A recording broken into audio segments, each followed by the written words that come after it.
welcome back to the channel to discuss all things aviation. Angela TV here welcoming you back. Listen, the most recent thing to happen in international aviation recently was the crash of the China Eastern Airlines flights on Monday afternoon, 21 March 2022, around about 2 o'clock or 2:22 p.m. local time in China. That aircraft went down in a rather tragic set of events, as you have seen the visuals circulating on social media right now, which is why we would like to issue an advisory that this episode itself will contain rather disturbing visuals, and so for those sensitive viewers, you know what to do.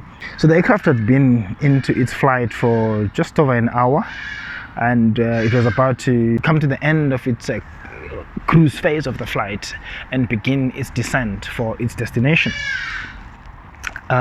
Statistics coming out right now, or reports coming out right now, indicate that 132 persons on board perished.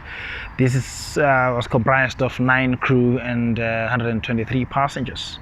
It's not clear at this moment if there are any survivors. What actually was, most concerning was the fact that this aircraft lost over 21,000 feet in a space of just over a minute, which would indicate a rather high rate of descent, which would indicate a rather high ground speed, and therefore you can imagine what could have happened at impact when the aircraft impacted the earth.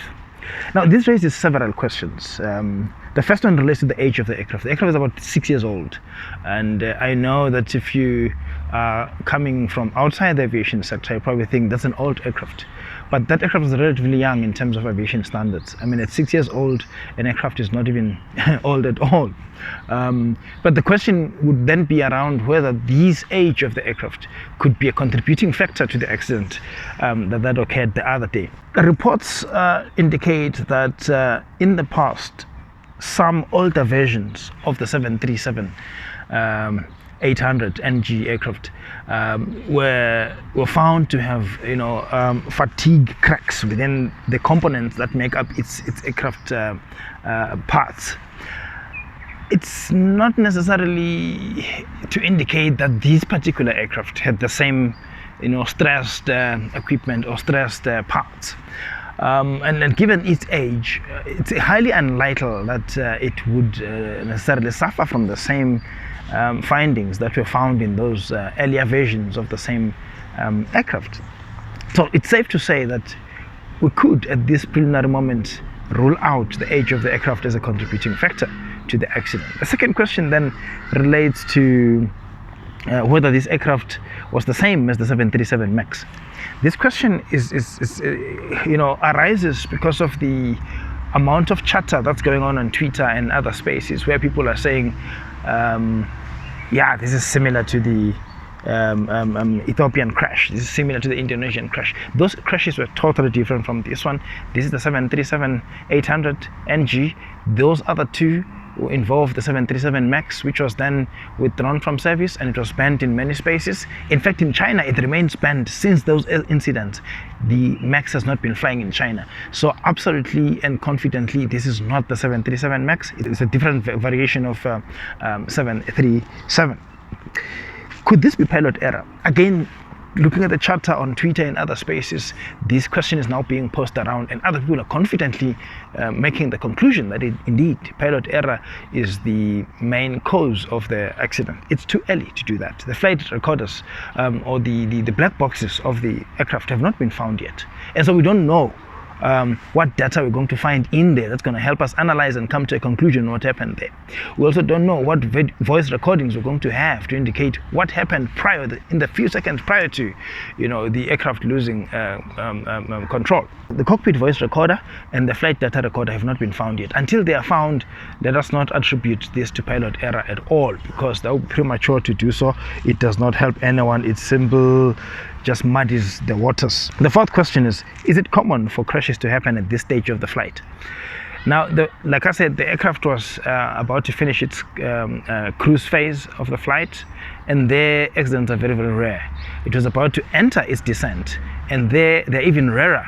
And now, if you look at the statistics from 2011, to 2020 from Boeing on fatal accidents that happened, you realize that at the cruise phase of the flight, you have about 13% of accidents that happened in that period. And then the descent phase of the flight actually accounts for about 3% of all those accidents. And then in the initial approach phase, there were 0 accidents. And then the next bigger, representation of accidents would now be taken by the 2 remaining stages of the flight. That is the final approach stage, which accounts for 28%, and the landing phase, which accounts for 26%. So that's data recorded by Boeing itself on how its equipment performed over a 10-year period, 2011 to 2020. And that shows you that at the stage at which the flight was at when the accident happened, it's one of the most rare phases of the flight for any accident to occur. So that should inform your assessment of the likelihood of the accident happening at that particular phase of the flight. The next question then is, what is the safety record of the carrier and the safety record of the state in which the accident occurred? You will notice that China has a very good safety record.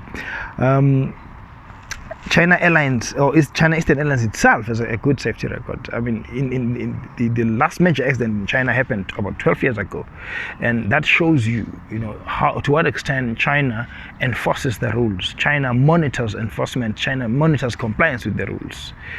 So that then influences your decision whether the state of aviation in China might have contributed to this accident or not. And it looks like, at first glance, that we might need to rule that out, because China seems to be very stringent in how it monitors compliance with aviation rules and how it actually enforces those rules in China.